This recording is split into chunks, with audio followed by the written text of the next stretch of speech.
iniciativa que se inició en una conversación de 3 padres de familia numerosa, pues ha conseguido una presencia importante en la sociedad.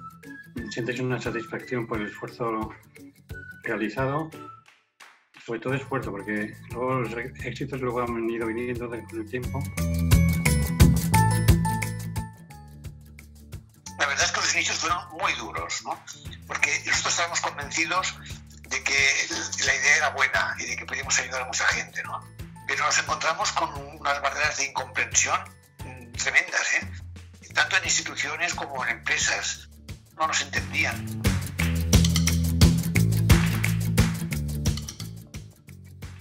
La primera vez que fui a la televisión.